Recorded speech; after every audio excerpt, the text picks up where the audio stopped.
I think this will be a question maybe for most of the panel. I mean, one of the things that I saw running through a number of the papers, some more explicit than others, were questions about size and scale. And as someone who's always been elegantly compact, I've always been really interested in ideologies about human stature and size. So the way in which U.S. imperialism is sizist, as it were, the global South, the little brothers and sisters, that whole discourse. And so in the first case for Dr. Fox, I was interested in one of your maps. There was a genetic icon for, it looked like human height. And one of the things that I've heard that sounded to me like a just so story is I've had friends and colleagues who will tell me, well, people in Latin America are just smaller because of the food supply. They don't have enough meat, and et cetera, et cetera. So that always sounded like a just so story. So I was curious what you could say about the genetics of human height and how ideologies have intervened in terms of genetics. In terms of other folks, you were talking about the different places in the specific where what makes them objects of settler colonialism and empire and environmental degradation was that they were belittled, they were small places, both small geographically but also small in terms of populations. And so it seemed like that was the ideology that justified so much stuff. So I was curious if people could just riff on those things. Riff away.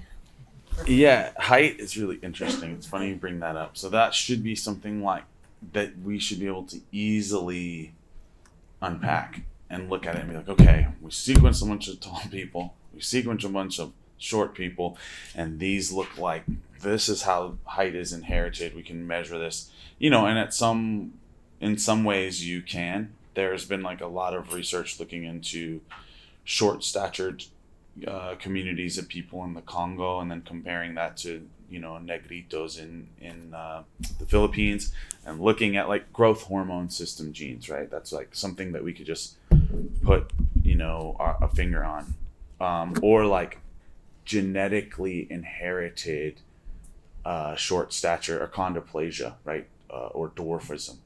And I don't even know if that's like an appropriate term anymore, but the medical term is dwarfism. And we know that there are certain mutations in genetics and genes. But if we were to survey everyone in this room and ask if we can predict your height based on genetic variation, it wouldn't work. So it's kind of like one of the holy grail, so to speak, of human genetic variation and predicting things is height. So in some cases, yeah, it works. In some cases, not so much. So yeah, I hope that's helpful. Yeah. Anybody else want to speak to the small aspects of anything?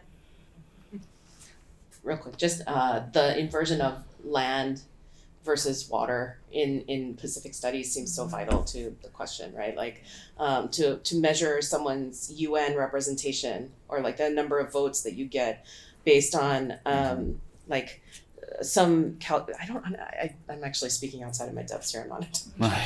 But it's not. It's population in in the wake of genocidal practices, really, right?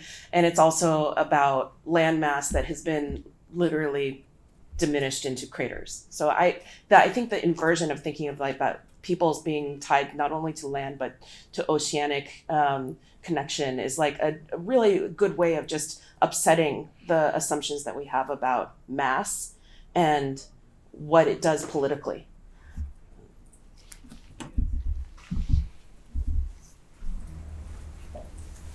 I also kind of talked about it in my presentation, but I think it's also, yes, land versus ocean, right? But it's also the idea of dividing it in a very specific way, right? So that, to me, is the difference in epistemology, right? Like, how are you delineating what counts and what doesn't count? So even in terms of UN membership, it is based on nation states, right? And how do we draw that idea of nation states? And why does it privilege certain places as opposed to others? And like Amy said, is also at the end of these settler colonial and imperial practices, right? And these empires are somehow counted on an equal footing as other nation states that they didn't benefit from this kind of movements, right?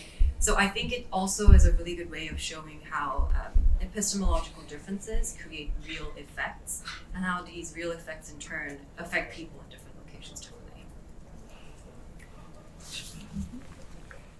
Yeah, and I'll just add too that it recalls, and I think building on both of these comments, Epeli Haufa's reframing, of course, of instead of islands in a far sea as Oceania is our sea of islands, and that he reframes the ocean as the pathway to each other and everything else. And so this different understanding and appreciation of ocean. The other thing that I would add too is that Haunani K. Trask has a really important, I think, reframing of nuclearism, and that she calls it a unique form of racism that she compares to the medical tests performed by the Nazis during the Holocaust. And so this, I think it speaks also in part to what Melanie talked about earlier today about like these are not incidental, they are intentional, and that minimization is perpetuated. Okay, thank you. We have one more panel today. Shall we go Some quick stuff I switch? do. Yeah, quick 5-minute break and we'll go back. I love that.